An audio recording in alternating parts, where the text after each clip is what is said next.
Simply some keys to self-motivation.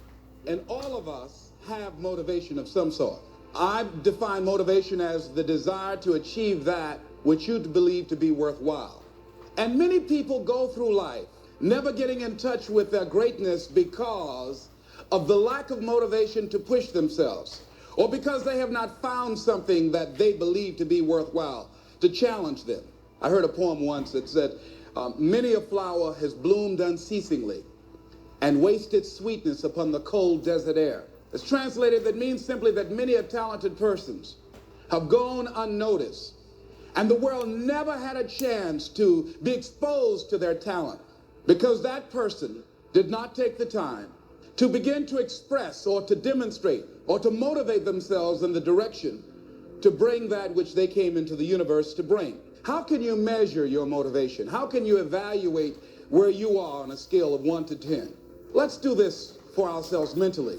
How do you rate yourself from 1 to 10? Your mental attitude about yourself, how you feel about you, how you feel about life.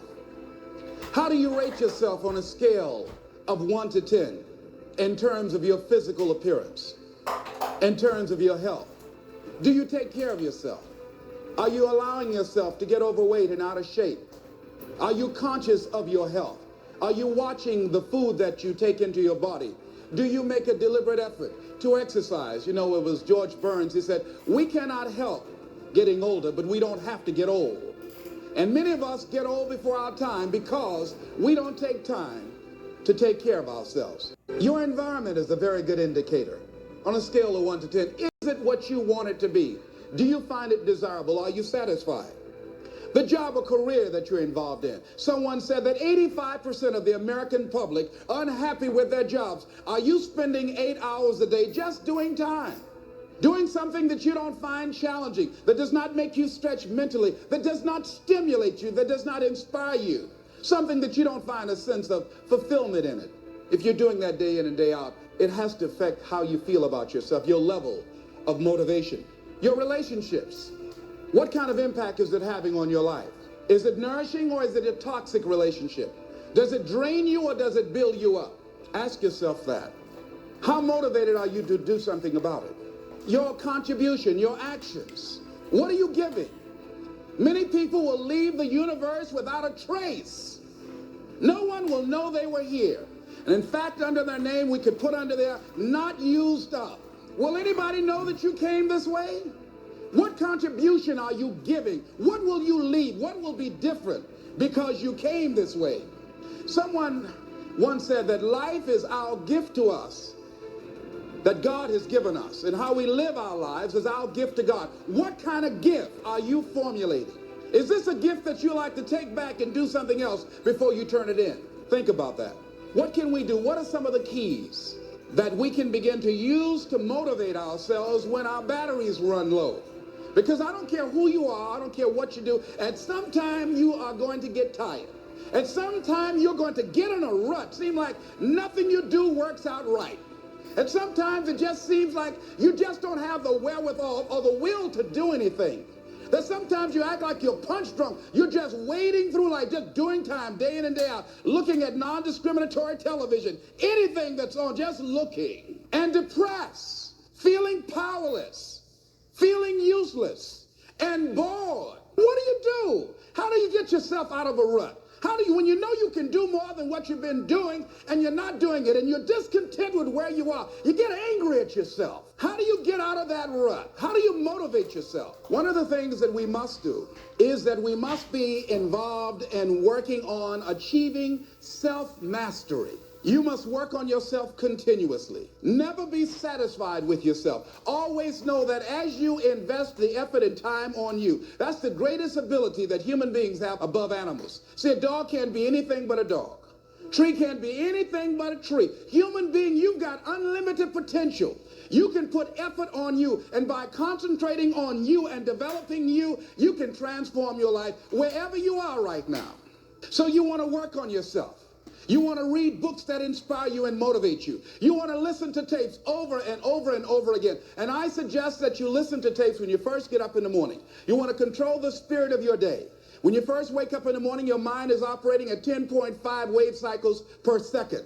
That's when the subconscious mind is most impressionable. Whatever you hear in the first 20 minutes when you wake up, that will affect the spirit of your day. When you listen to tapes, listen with relaxed belief, believing that this can happen for you. And by listening to them, listen to them over and over and over again, and you will get a breakthrough. You can listen to the same tape for months, and all of a sudden, you hear something you never heard before. It have a special meaning for you. Or read the same book over again, and you find some special insight. You said, I can't believe I didn't see that the first time.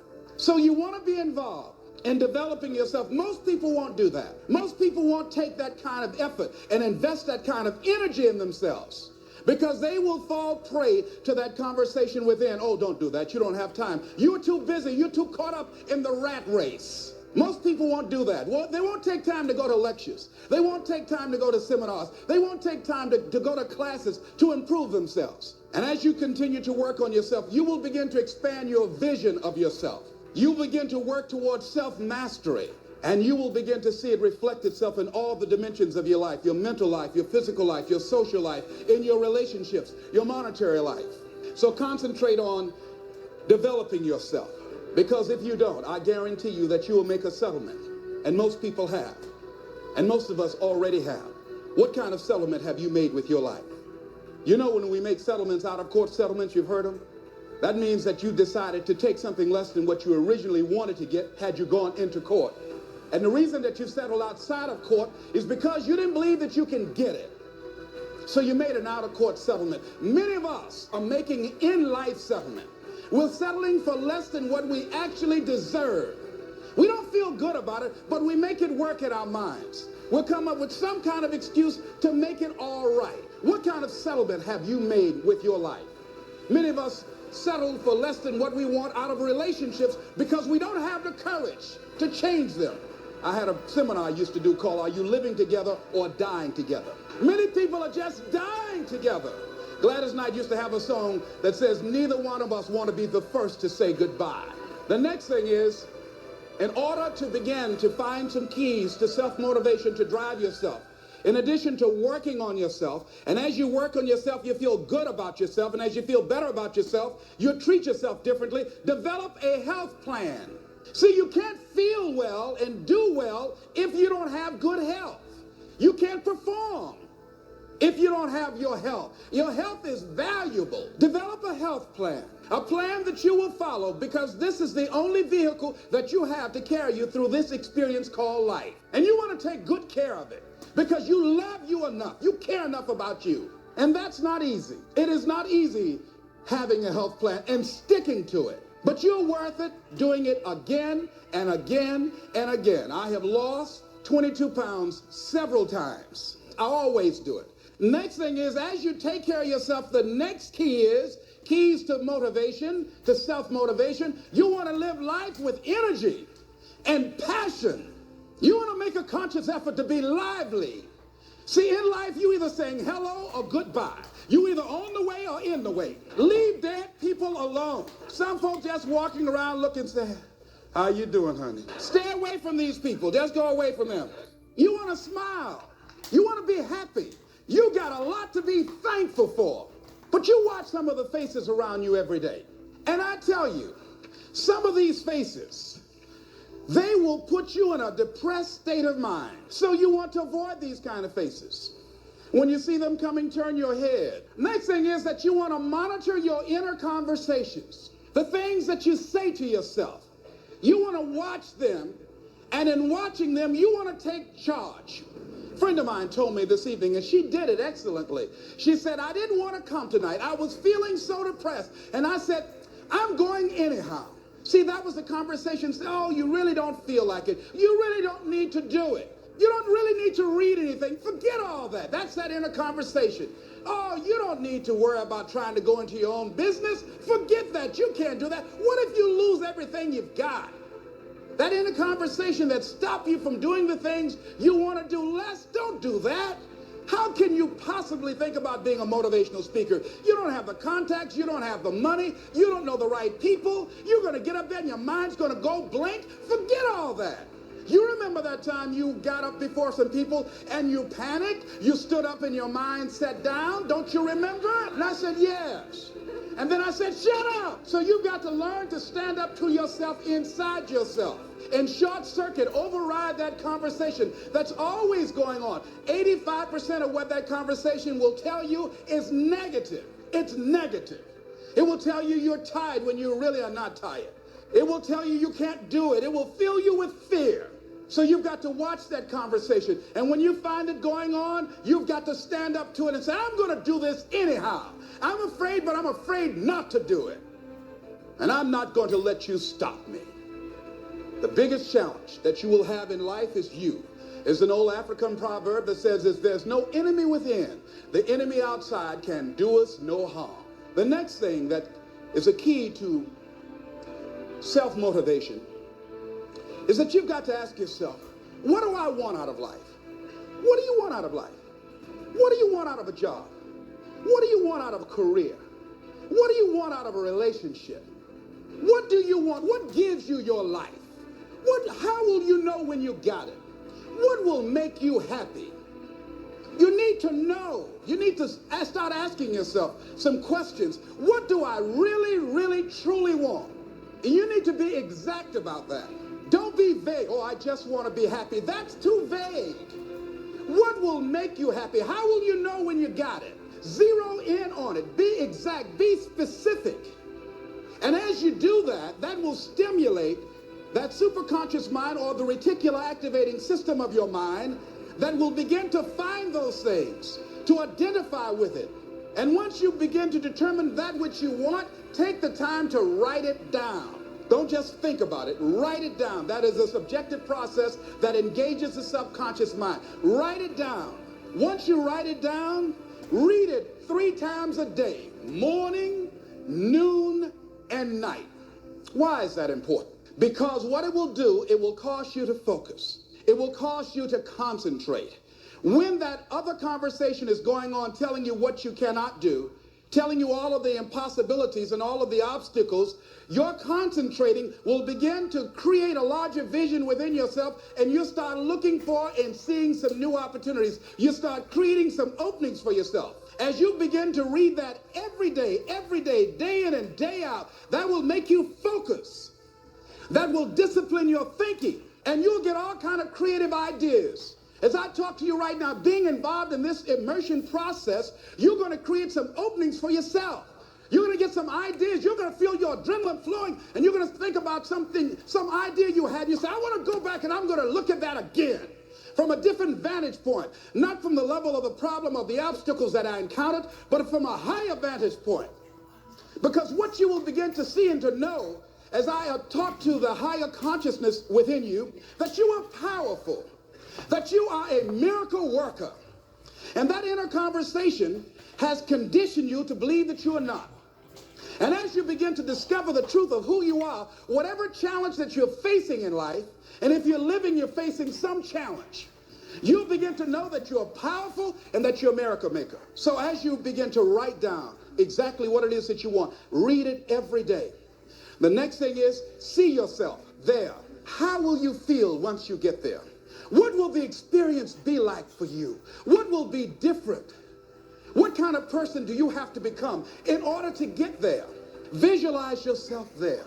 You want to see yourself beyond your circumstances. You got a challenge? See yourself beyond your challenge. See yourself with the challenge already resolved and knowing that all is well. Seeing yourself in control and in charge of your destiny, being healthy and happy. The next thing is, it is important in the area of motivating yourself, it's important to know why you're doing it. Because that mind will say, why bother? Why go through all this? This is too hard. No, throw in the towel. It's not worth it. Has it ever said that to you before? Here's how you can handle that. Here's how you override that. Write down 5 reasons why you deserve it. Why do you deserve what you want? Why you?